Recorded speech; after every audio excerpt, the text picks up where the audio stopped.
Welcome back to Consider This.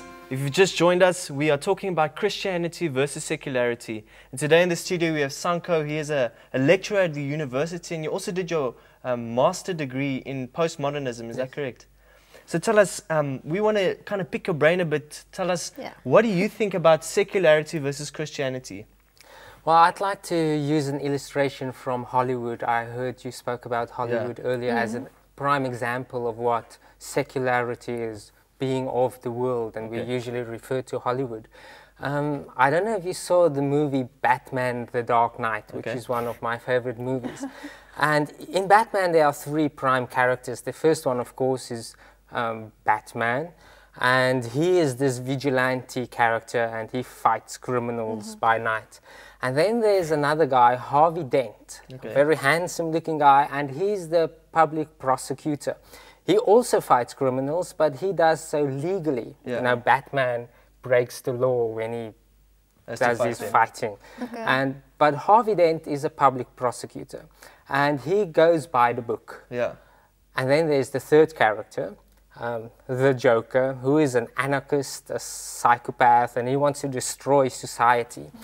Now, Harvey Dent is made up as this role model for people to follow. A good, upstanding citizen. But then, through the wiles of this Joker character, Harvey Dent falls from grace.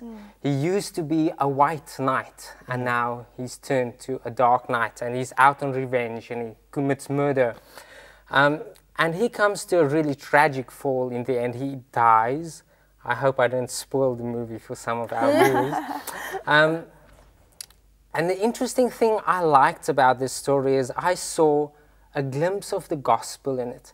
At the end, Batman comes and he says, we need Harvey Dent. He's the hope for Gotham City. And what Batman does is he takes over the blame from Harvey. And he says, I'll be the scapegoat. I will tell the people that it was me that committed these murders and broke the laws and whatever. And so Batman becomes the Dark Knight, and he takes the sins, symbolically speaking, of Harvey Dent, so that Harvey could be presented blameless before the citizens, and he can be a role model again.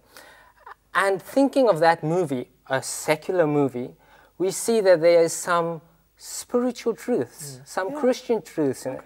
So we ought to be careful just to say, oh, Christianity, secularism, there's this very clear distinction. Often in real life, it's not as clear as we would like to think. But can't that maybe be because the Christianity is the prime religion, and those are just derived from that, the fight between good and evil, the great controversy that we're in, and we all of us fight in that battle. So all of us know about that battle, and they kind of just portray that in Hollywood, and we know this, so obviously we will relate to that. Yes, and I think there are some archetypal stories, the story of good versus evil being the prime one. And this comes through secular media. So maybe as Christians we ought to highlight these stories, these Christian truths in secular media, instead of immediately just banning or insulting whatever the world produces. So focusing on the good rather than bad. So let me ask, is it that we need to be firm in our Christian life so that we can withstand the secular life? That's true. I have some suggestions how to live as Christians in a secular world. The first thing is you need to know what you believe and why you believe it. Many people might know what they believe, but they are not truly convinced. So you need some theoretical knowledge, studying the Bible, but also you need experiential knowledge, having lived a life as a Christian, having a relationship with God. The second thing is to be active participators rather than passive participants. And what I mean by this is when you listen to a political speech, or you read a book, or watch a movie, or listen to music, ask yourself, what's the purpose of this song or book or speech, or what's the message, what are the values presented, and then do I agree with them, rather than just accepting everything. Be active, think about what you are busy with. A third thing is, as I've mentioned already, is to take out the good and discard the bad. Look for good things. It's valuable. You can learn all kinds of lessons. We live in an imperfect world. That's why we need to search for good things rather than bad things. I would like to say that we ought to be connoisseurs of the good.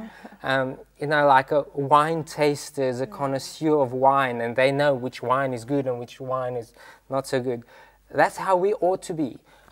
We should look for spiritual truths, life lessons, rather than just accept everything. So be connoisseurs. And lastly, look through Christian eyes. And what I mean by that is to be like Christ, in the sense that we try to see the good in people, try not to judge all the time, rather be gracious, merciful, forgiving, loving.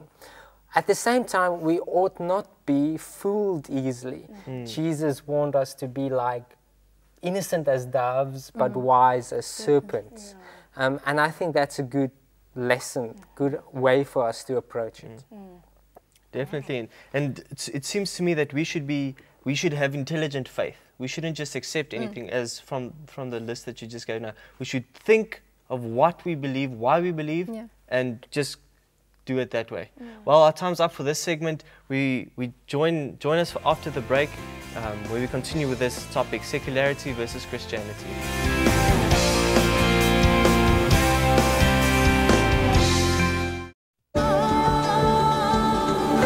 Family-friendly, global vision, and a holistic approach to thinking and living, unlike any other media source on the planet. Welcome to Hope Channel. Every hour of every day, any family member can watch. Hope is educational, inspirational, focusing on lifestyle and health, and offering programs for young and old alike that teach culture, positive values, and spirituality. It takes a global network to be in touch with planet Earth's global community. Hope broadcasts everywhere in the world with 7 global channels, and we're affiliated with more than 50 media production centers on 6 continents. The result? Hope Channel provides a diverse cultural programming mix in many of the world's major languages. Hope is more than great television. It's also part of an international conduit of educational institutions, churches, retail outlets, and hospitals that represent a solid economic base. And Hope Channel viewers are loyal, encouraging friends and neighbors to watch. Why?